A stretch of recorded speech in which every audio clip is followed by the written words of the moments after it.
This is a satellite foundation course for GOES-R training on trowal identification. It's part of a series of trainings on extratropical cyclone structures.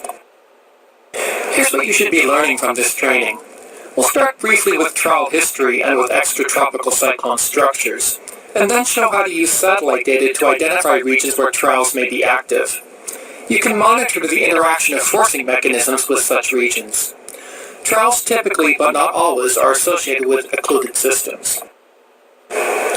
TROWAL is a clumsy acronym for Trough of Warm Air Aloft that was coined in the 1950s.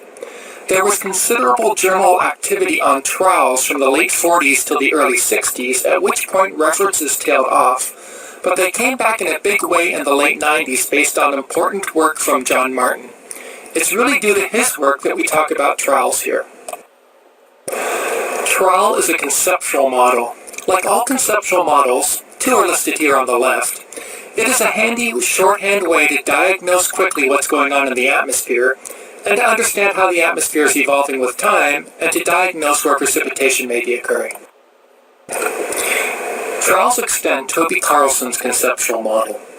In the Carlson model shown here, the warm sector, W in the red box, is typically bounded by a limiting streamline, LS in a yellow box, and the theory is that air in the warm sector, warm, moisture-rich air, cannot move westward from the warm sector toward the surface low-pressure system. It can only move poleward, curving anticyclonically downstream in this conceptual model. The trowal airstream is a method to move warm, moisture-rich, warm sector air over the cold air. The result is that abundant precipitation can occur if adequate forcing is present. This can only occur if a system, whether or not it's occluded, is strong enough to divert part of the warm conveyor belt cyclonically toward the surface low-pressure system. The trowal is rooted near the triple point of the warm, cold, and occluded fronts, and it slopes upward over the cold air behind the surface occlusion. Notice how in this image the trowal is higher and higher in the atmosphere the farther it is from its roots at the frontal intersection. These are airstream ribbons for an occluded system, all released from the same latitude-longitude point at different levels. The level is color-shaded. There are several airstream ribbons that behave as ribbons in the warm conveyor belt, originating in the warm sector where this point is, then rising and turning anticyclonically as they move away from the storm. There are also trowal airstream ribbons, curling cyclonically around the surface occluded low-pressure system that was in central Iowa. Here's the same view but from the side. Trowal airstream ribbons start in the warm sector and then move cyclonically around the low-pressure system in Iowa. The motion of air from the warm sector means that trowals are characterized by low-level moisture and warmth. Any forcing that's present in the atmosphere will therefore interact with lower stability in the trowal associated with that low-level moisture and warmth. If you know where the trowal sits, and if you see some kind of forcing mechanism approaching, be alert to the development of precipitation. In AWIPS, quasi-geostrophic diagnostics of the trowal can be achieved using QS convergence fields. QS is the along isentropic coordinate, and convergence of that vector leads to the development of a canyon on an isentropic surface, which canyon is a hallmark of trowals. Here's an example of a trowal over the southern Great Lakes. The yellow is the axis of the trowal as determined by the GFS model output. 700 millibar theta E is shown. Note the pronounced S shape to the isentropes. The GFS mean sea level pressure is also shown. There's a definite relationship to the position of the trowal and the precipitation, as you might expect with, for example, frontogenesis in the vicinity of the trowal. Remember, the trowal is three-dimensional. The feature shown at 700 millibars in the upper left exists at other levels as well. It extends through the 700 millibar level. If you see a structure like this in your WFO, it's worth your time to take a cross-section perpendicular to the trowal to really observe the three-dimensional nature of the trowal. You'll be able to see its vertical extent quite clearly in cross-sections of isotropes. On that day, a dry punch interacted with the trowal and cold cloud top development is apparent in the water vapor imagery in its vicinity.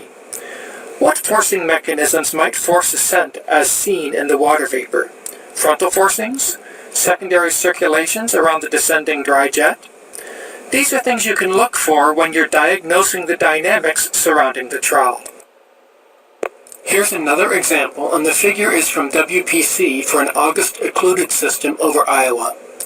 WPC diagnosed a strong moisture transport with a trowel across north-central Iowa. Such transport can lead to heavy rainfall. Moisture transport associated with trowels can show up in measures of total precipitable water, as in this all-sky version of the GOES-R baseline total precipitable water. It's simplest to confirm the presence of a trowel using model data, in this case the 330 Kelvin theta E analysis from the GFS. The warmth of the trowel shows up distinctly and is indicated by the red line at the 2 times.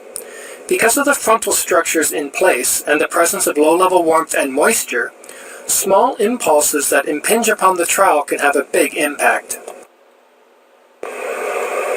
Even if you don't know the temperature distribution, if you see development in a line in an occluded system, that's a hint that perhaps a trowel exists.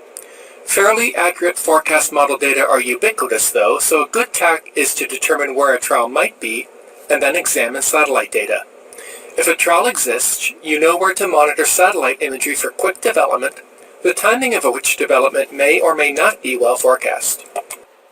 The thermal fields at 650 and 700 millibars define the trowel as being from just north of Japan southwestward to China at 0Z on May 4th. This rocking animation that spans that time shows the development of colder cloud tops in the water vapor animation to the west of the warm conveyor belt. These cloud tops are circled first when the animation pauses, and then an arrow points to the feature as it wraps cyclonically around the surface feature. Note how the cold cloud tops blossom as the feature approaches the location of the trowel. When a trowel exists, be alert to what might happen when forcing mechanism meets low-level trowel structure.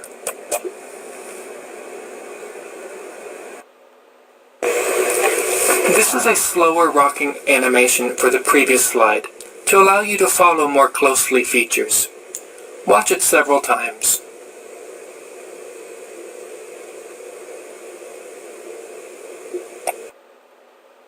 This summary slide should remind you of things you've just learned.